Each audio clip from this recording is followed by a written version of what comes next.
Que a graça e a paz do Senhor Jesus Cristo seja contigo, meu irmão, minha irmã.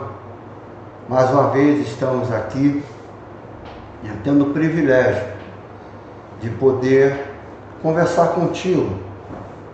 Eu te agradeço essa oportunidade, a liberdade que você está me dando de adentrar no seu lar, onde quer que você esteja nesse momento nos vendo e ouvindo, para falar um pouco mais da palavra do Senhor.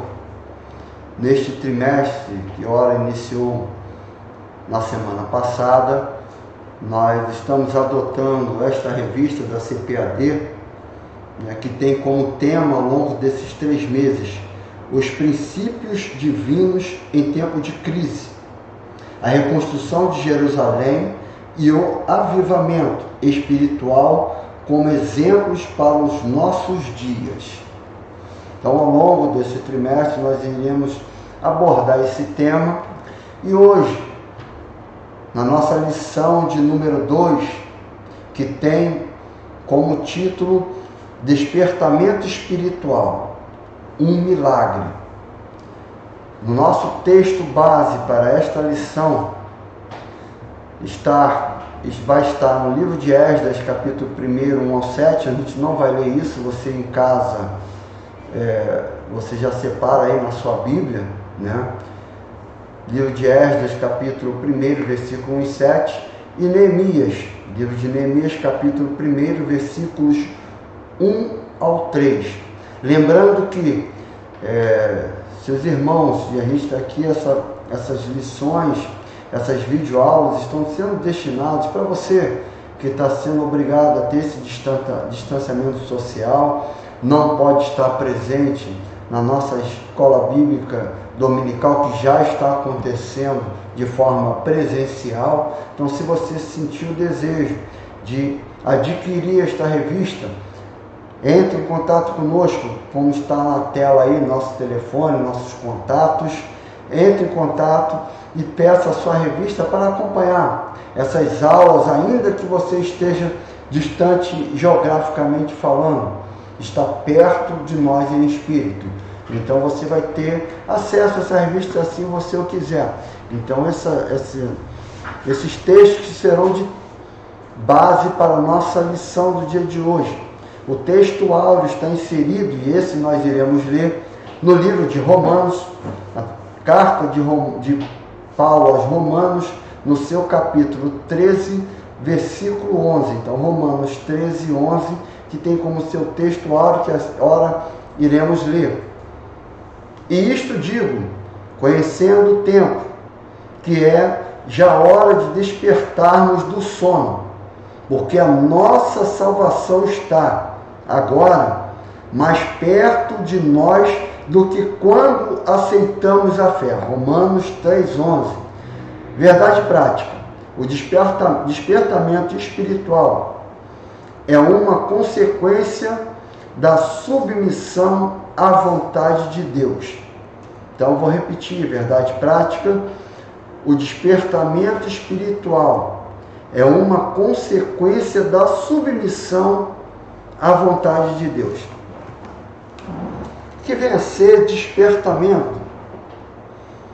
A gente vendo, em termos de significado, em termos de semântica, é uma oposição a repouso. Significa que alguém estava em repouso, que alguém estava dormindo e despertou, atentou para algo. E a gente vai ver ao longo da lição que a origem desse despertamento espiritual ela é emanada de Deus, do próprio Deus. E a gente vai verificar também ao longo da lição qual é a finalidade desse despertamento espiritual. Cabe aqui nós lembrarmos que Deus usa instrumentos para cooperarem com Ele, mas o autor desse despertamento sempre vai ser Ele. A gente vai ver um exemplo de Daniel, no livro de Daniel, que foi até objeto da aula passada, que Daniel buscava o Senhor. Daniel chega juntamente com seus amigos, cativos na Babilônia, escolhe não se contaminar, Daniel orava 3 vezes ao dia, se direcionando para Jerusalém. E Daniel buscava o Senhor. Daniel se consagrava. Daniel buscava se santificar. Daniel foi despertado pelo Senhor para orar para esse povo. Mas, por si só, Daniel não poderia ser o autor desse despertamento, do despertar do povo. Daniel foi um instrumento de Deus. Assim como Ciro, e aí no texto base nosso, no livro de Esdras, capítulo 1, versículo 1, a gente vai ler aqui, né? Nesse versículo 1 vai dizer: no primeiro ano de Ciro, rei da Pérsia, para que se cumprisse a palavra do Senhor por boca de Jeremias, despertou o Senhor o espírito de Ciro, rei da Pérsia, o qual fez passar pregão por todo o seu reino, como também por estar escrito dizendo. Vou ficar até aqui nesse versículo 1. Quem despertou Ciro? O Senhor. O Senhor desperta Ciro para que fosse feito algo pelo povo dele, para cumprimento da sua palavra. Em João capítulo 3, versículo 8, vai dizer a palavra do Senhor. João capítulo 3, versículo 8. Jesus disse: o vento assopra para onde quer, e ouves a sua voz, mas não sabes de onde vem, nem para onde vai. Assim é todo aquele que é nascido do Espírito.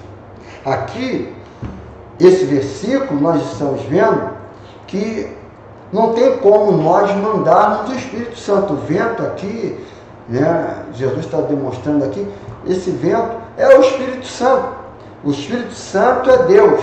Então, Deus Pai, Deus Filho, Deus Espírito Santo não é comandado por ninguém. Ele é soberano. E nesse despertamento, o despertamento é algo sobrenatural. Esse despertamento espiritual, nós temos que buscar o Senhor, sim, mas é Ele que dá o despertamento. Quando olhamos para o livro de Atos, no seu capítulo 2, depois vocês leem no seu capítulo 2, só para relembrar, existiam aproximadamente 120 pessoas perseverando no cenáculo, após a ascensão do Senhor Jesus Cristo. Após a sua ressurreição, ele permanece 40 dias na terra, ensinando os apóstolos o que eles deveriam falar. E após isso, ele se assunta aos céus. Ele manda que essas pessoas ficassem, perseverassem, esperando até serem revestidos de poder. E eles vão ficar no cenáculo, orando, buscando ao Senhor, unanimemente, né, unidos, até que veio um som como vento impetuoso. E ali vai ser dado línguas repartidas como de fogo. E eles vão ser revestidos de poder, atitude soberana de Deus, através do Espírito Santo. Então Deus vai provocar esse despertamento. É Deus que é soberano, é Ele que pode fazer isso em nossas vidas. E nós estamos falando aqui de Bíblia, de passagens bíblicas, e nos dias atuais. Será que Deus ainda faz isso? Qual é a finalidade do despertamento? Quais são essas finalidades? Aqui nesse contexto do nosso texto base, nós vamos ver que Deus vai usar Ciro, vai despertar Ciro. E quando nós olhamos para o livro de Isaías, capítulo 44, versículo 28, a partir do versículo 28, e vamos adentrar também no capítulo 45 até o verso 6. E eu vou ler essa passagem com os irmãos. Isaías 44, 28, vai dizer: quem diz de Ciro é meu pastor, e cumprirá tudo o que me apraz, dizendo também a Jerusalém: ser edificada. Está dando uma ordem para Jerusalém para ser edificada, reconstruída. E ao templo, funda-te. Assim diz o Senhor, versículo 1 do capítulo 45 até o 6. Assim diz o Senhor ao seu ungido, a Ciro, a quem tomo pela sua mão direita, para bater as nações diante de sua face. Eu soltarei os lomos dos reis, para abrir diante dele as portas, e as portas não se fecharão. Eu irei adiante dele, endireitarei os caminhos tortos, quebrarei as portas de bronze, e despedaçarei os ferrolhos de ferro. Versículo 3. E te darei os tesouros das escuridades e as riquezas encobertas, para que possas saber que eu sou o Senhor, o Deus de Israel, que te chama pelo teu nome, por amor do meu servo Jacó e de Israel, meu eleito. Eu a ti te chamarei pelo teu nome, pus-te o teu sobrenome, ainda que não me conhecesses. Eu sou o Senhor, e não há outro fora de mim. Não há Deus. Eu te cingirei, ainda que tu não me conheças, para que se saiba desde a nascente do sol e desde o poente que fora de mim não há outro. Eu sou o Senhor, e não há outro. Essa profecia de Isaías, Deus usa Isaías para profetizar 180 anos antes de Ciro chegar ao poder. Deus vai chamar de Ciro de meu pastor. Deus vai chamar a Ciro de meu ungido. Um rei que estava envolto em idolatria. Deus vai despertar Ciro para que viesse a se cumprir esta profecia. E qual era o intuito disso? Trazer a restauração de Israel. Esse povo foi levado cativo, nós iremos falar um pouco mais à frente. E após esse cativeiro, Deus promete que esse povo iria voltar para Jerusalém. E Deus vai usar Ciro como instrumento. Qual é a aplicabilidade disso para nossas vidas nos dias atuais? Nós estamos vivenciando momentos de crise no mundo, no país, no mundo, sim. Não somente por causa da pandemia. A pandemia veio e realmente está mudando, quebrando paradigmas, está mudando, né, a nossa forma de viver, de enxergar o mundo. Mas o mundo está em crise não somente por causa da saúde, não só por causa da pandemia. O mundo já vem em crise há muito tempo. Crise financeira, crise econômica, crise moral, crise social. O mundo está em crise. E através da crise, como nós estamos nesse trimestre tratando sobre os princípios fundamentais em meio à crise. Em meio à crise, se bobear, a gente fica desnorteado. As pessoas ficam sem saber para onde ir, a quem recorrer.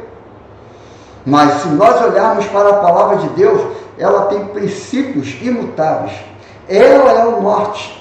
Ela é o nosso norte, não só do povo de Deus, mas para a humanidade, porque a palavra do Senhor foi escrita para a humanidade. E Deus, eu creio, que Deus está trazendo despertamento para este mundo. Deus está usando, assim como usou a Ciro, um rei idólatra, em prol do seu povo, para que houvesse um despertamento do povo de Israel.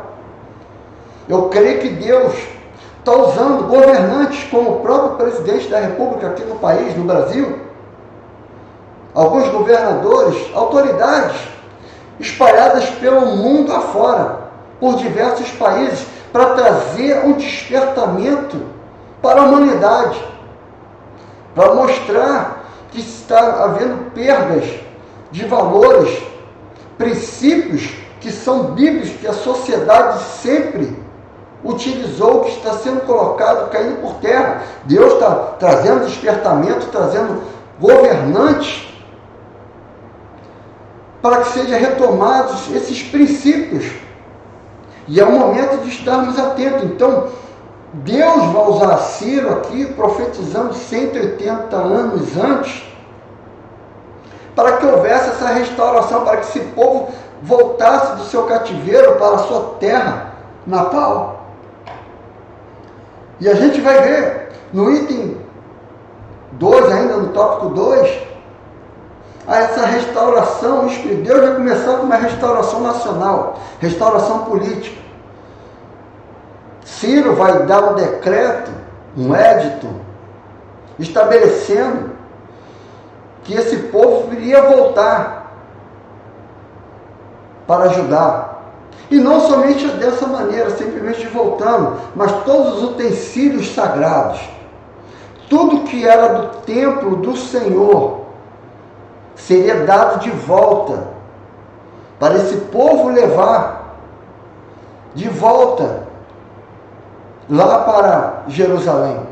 Através de Zorobabel, nós iremos ver ao longo do trimestre, falando tudo sobre isso, a reconstrução do templo, é através de Ciro, através do despertamento que Deus deu a Ciro. E eu creio que nos dias atuais, Deus está dando despertamentos para autoridades, porque acima desse despertamento, através desse despertamento político, social, Deus quer trazer um despertamento para a sua igreja, para o seu povo, um despertamento espiritual, assim como estava provocando a restauração espiritual de Israel. Deus quer trazer a restauração para as nossas vidas. Deus quer trazer a restauração para a humanidade, e em particular para o seu povo, para a igreja. Desperta, igreja. Nós temos que despertar, sair da sonolência.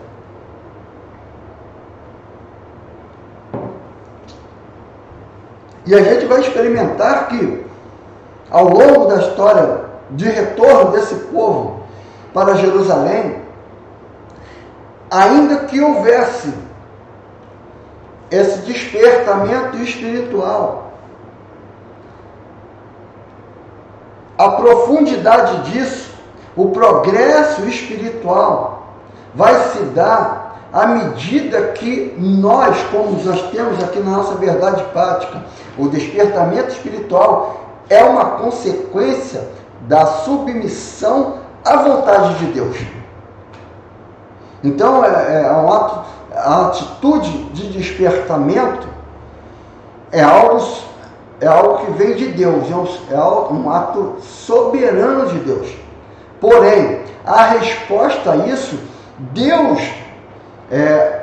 vai fazer com que isso aconteça em nossas vidas à medida que nós respondemos e nos submetemos à sua vontade. Porque Deus respeita o nosso livre-arbítrio. Ele nos deu o livre-arbítrio. Ele não nos criou robôs. E a gente vai ver, e a gente vê exemplo na igreja, pessoas que aceitam a Cristo, alguns se aprofundam na fé, progridem na igreja, não somente em termos de cargos, não é isso, através da sua vida espiritual, isso torna-se notório, e outros permanecem meninos na fé. Paulo já falava isso lá em Coríntios, chamando aquele povo que era rico em dons, de meninos na fé, que não podiam comer a comida mais substancial, tinham que ficar no leitinho, porque eram meninos, não buscavam uma experiência mais aprofundada, e Deus vai estabelecer isso através do despertamento. Agora, depende de nós. Eu faço aqui um comparativo de 2 exílios desse povo de Israel. O primeiro exílio lá em Êxodo, a gente vai ver que esse povo ficou 430 anos no cativeiro, e após Deus vai levantar Moisés para que esse povo fosse liberto do cativeiro. Deus vai tirar esse povo do cativeiro, vai tirar esse povo do Egito, mas o processo de sair do Egito desse povo dependeria deles e dependia deles. E nós iremos verificar que ao longo da caminhada desse povo, eles estavam imersos na idolatria, permaneceram na idolatria, não somente no deserto, quando adentram em Canaã, como tomam posse através de Josué, de Canaã, vai verificar que no período de juízes havia idolatria, ao longo de todo o período de reinado de Israel, quer seja com o reino dividido ou não, sempre houve momentos de idolatria, até que chegou o juízo de Deus sobre esse povo. Jeremias vai profetizar isso. Jeremias vai demonstrar, além de outros profetas, o próprio Isaías vai profetizar o cativeiro, o próprio Abacuque vai profetizar o cativeiro, Miqueias, tantos outros profetas. E o povo não atentou. Deus vinha despertando esse povo a todo momento, demonstrando, olha, vai chegar o juízo. Até o dia que chega esse juízo, esse povo é levado cativo para a Babilônia. Mas após 70 anos, como havia sido profetizado, esse povo iria ganhar liberdade novamente, ia poder voltar para Jerusalém. Aí, quando esse povo sai, volta para Jerusalém, acaba os 70 anos de cativeiro. Nesse período de cativeiro, Deus vai tratá-los de forma diferenciada em relação ao primeiro cativeiro, a ponto deles saírem e nunca mais se envolver em idolatria. Mesmo na época de Jesus Cristo, negaram a Jesus Cristo, mas na idolatria eles não tiveram mais. Houve um tratamento de Deus com esse povo, através do despertamento espiritual que nós iremos ver ao longo do trimestre, através de Neemias, de Esdras, o resgate da lei. Deus soube como tratar desse povo. E aí, em meio a esse despertamento, nós vamos encontrar dois pilares, dois polos, o pecado e a graça.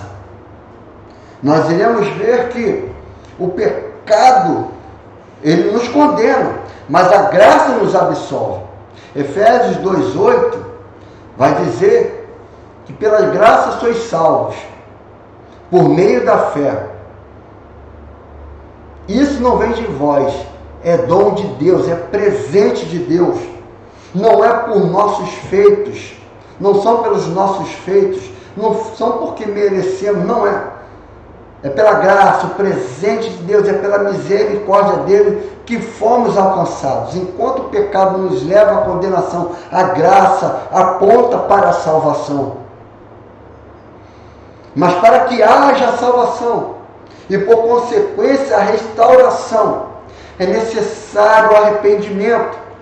E quem nos convence do pecado é o Espírito Santo. João capítulo 16, a partir do versículo 7. Então, João 16,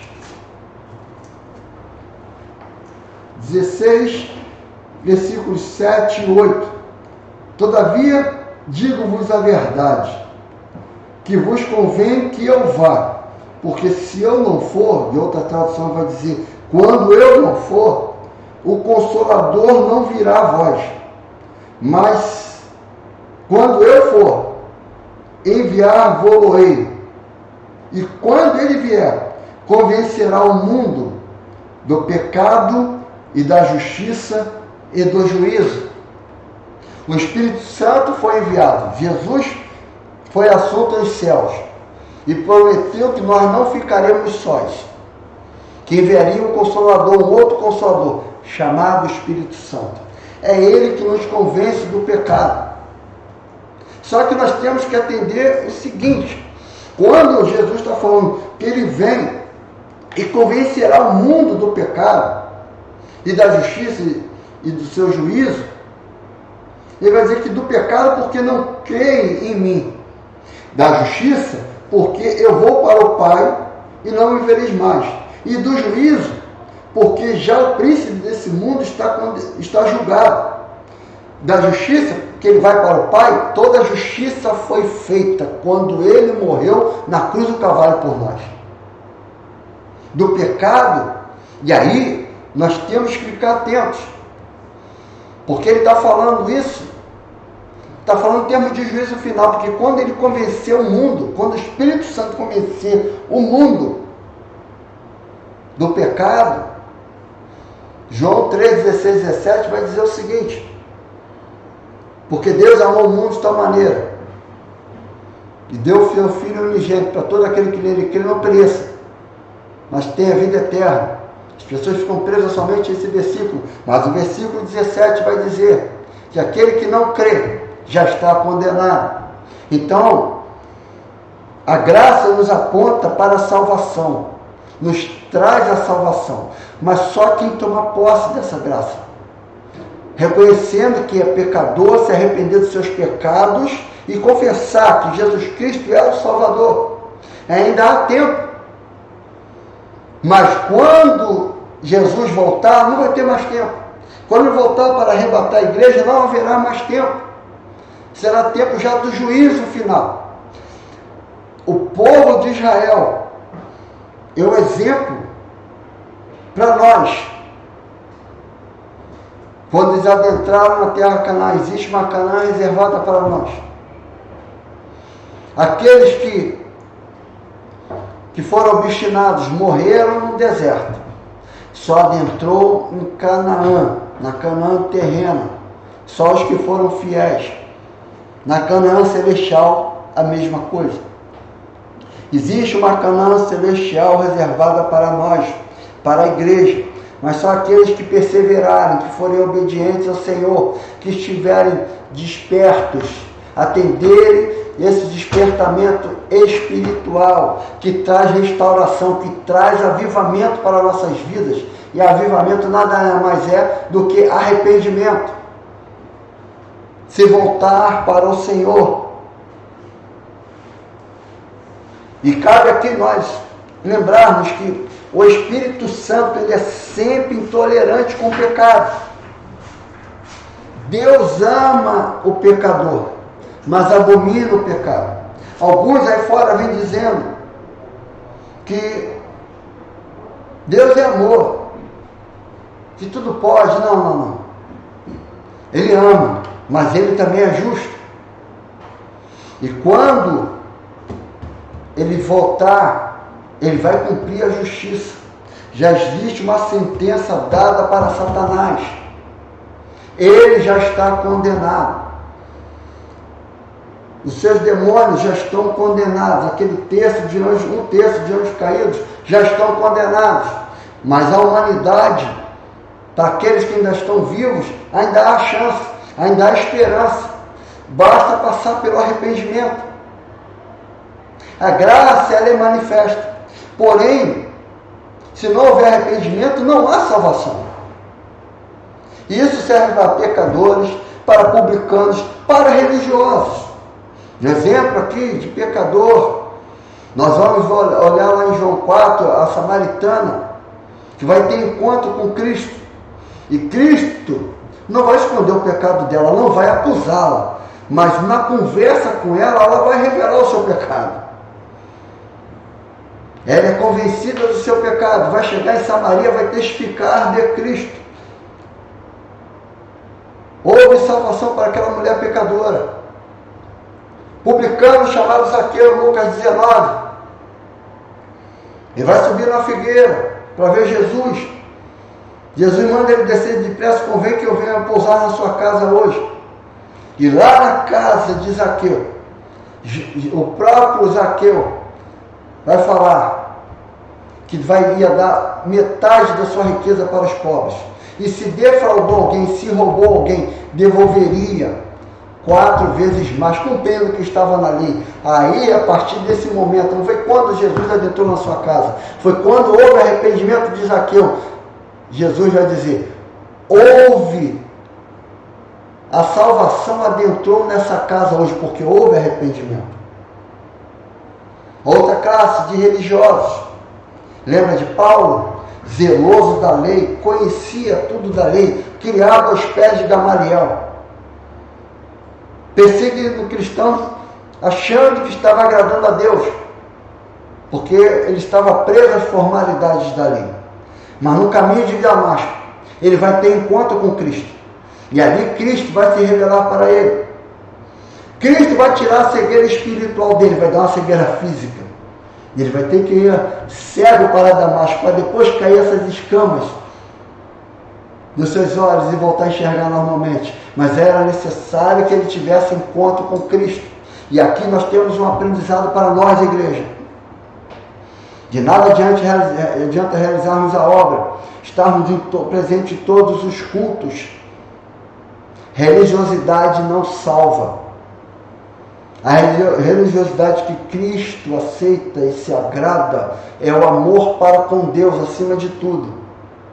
E outro mandamento semelhantemente a esse é amar ao próximo como a ti mesmo. E quem é o nosso próximo?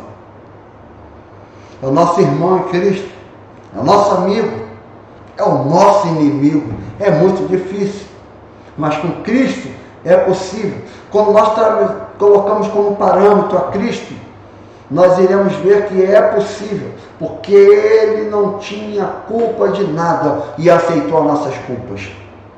Aceitou nossos pecados, tomou sobre si os nossos pecados, o meu e o seu. O Espírito Santo também aponta para Jesus Cristo, aquele que perdoa. João capítulo 1, versículos 9 ao 12. João 1, versículos 9 ao 12.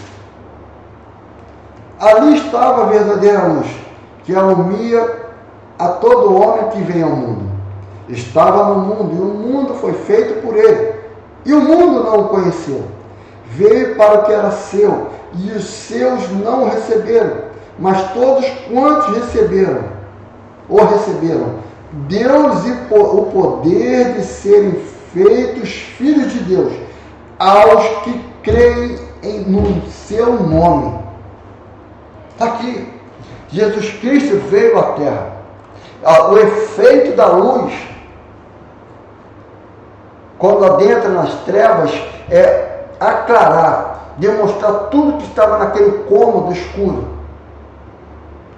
Mas ao mesmo tempo, essa luz vai apontar e vai demonstrar não somente as qualidades, mas os defeitos.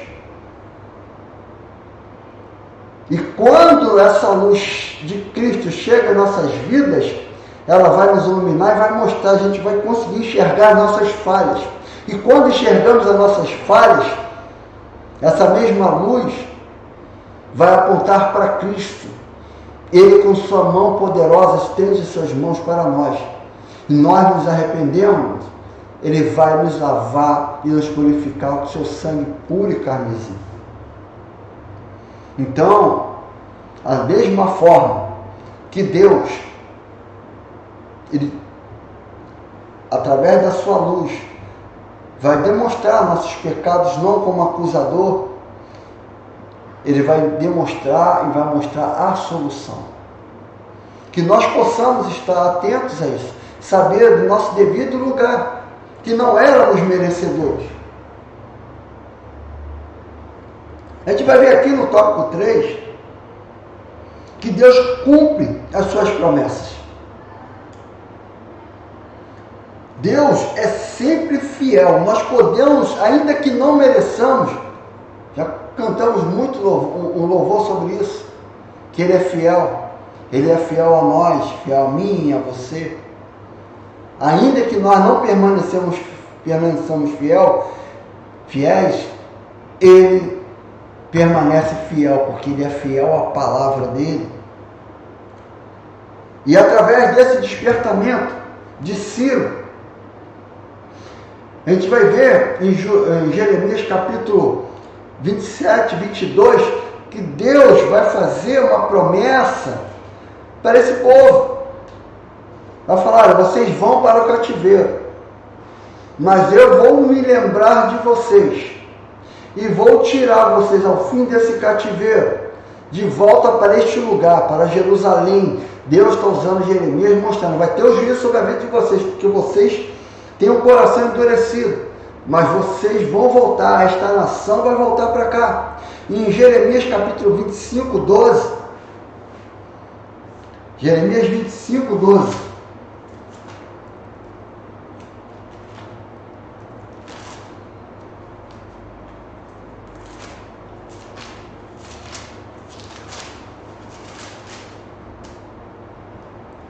Acontecerá, porém, que quando se cumprirem os 70 anos, visitarei o rei da Babilônia, e esta nação, diz o Senhor, castigando a sua iniquidade, e da terra dos caldeus farei deles um deserto perpétuo. Capítulo 27, versículo 22. A Babilônia serão levados e ali ficarão até ao dia em que os visitar, diz o Senhor. Então os farei subir e os tornarei a trazer a este lugar. Nesses dois versículos que nós lemos aqui, versículo 25, 12, vai demonstrar que haveria um juízo sobre a Babilônia. A Babilônia foi usada como instrumento de juízo para o povo de Deus, mas eles eram implacáveis e não iam ficar ilesos à sua prática errada.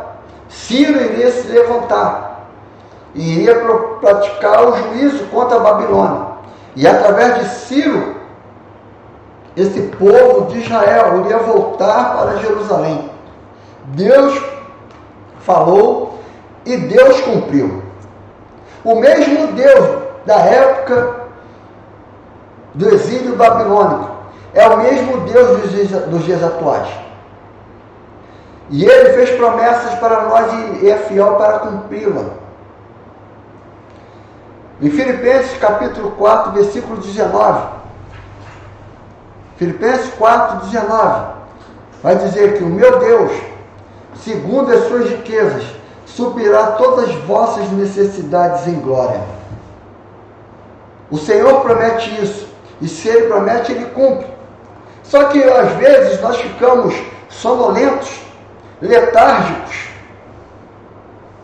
por causa de nossas necessidades.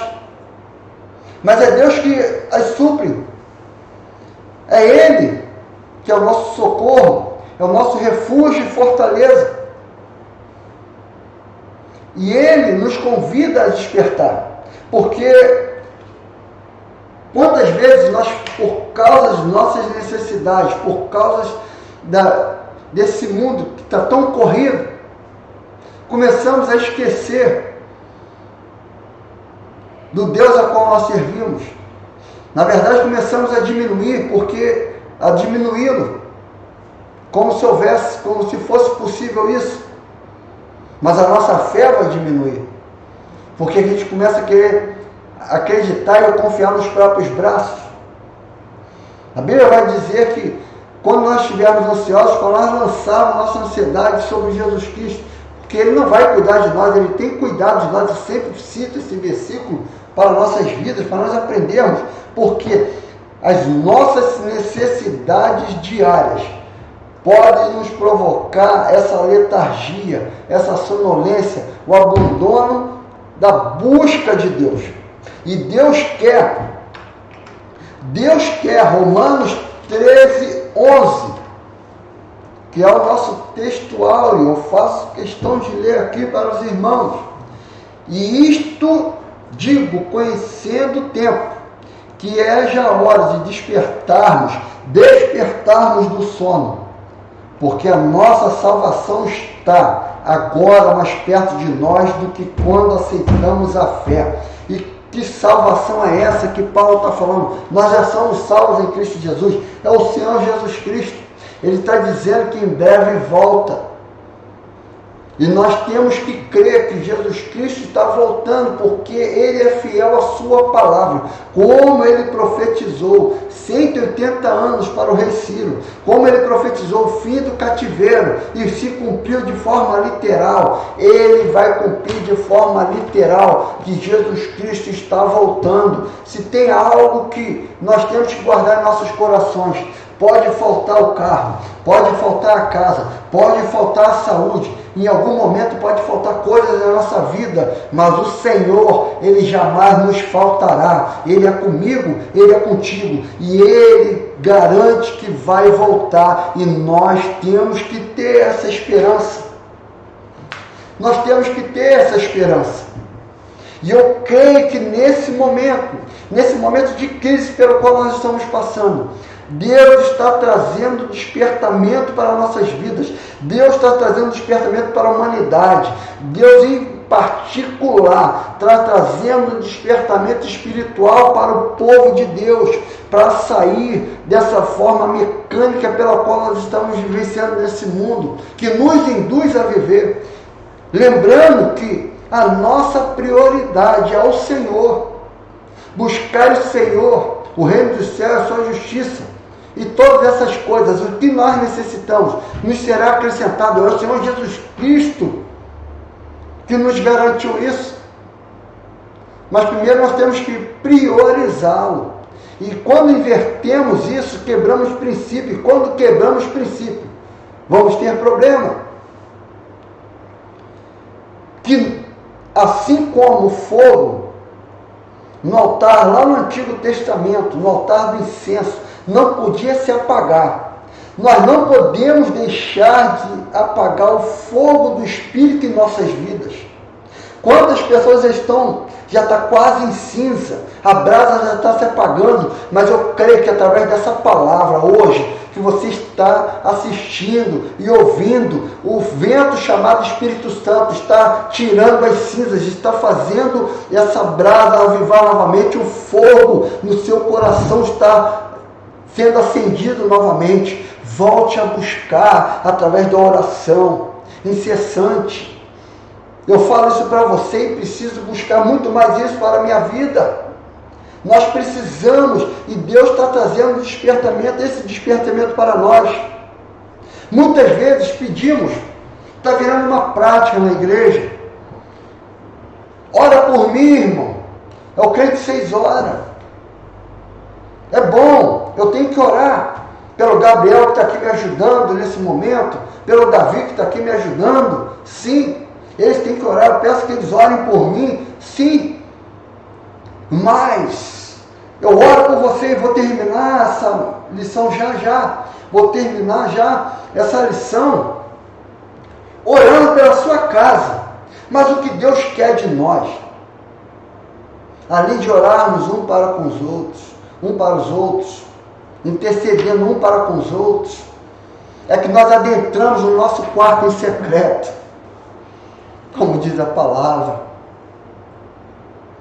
e conversarmos com Ele. Ele já sabe que iremos pedir, Ele só quer que nós venhamos ter esse relacionamento com Ele.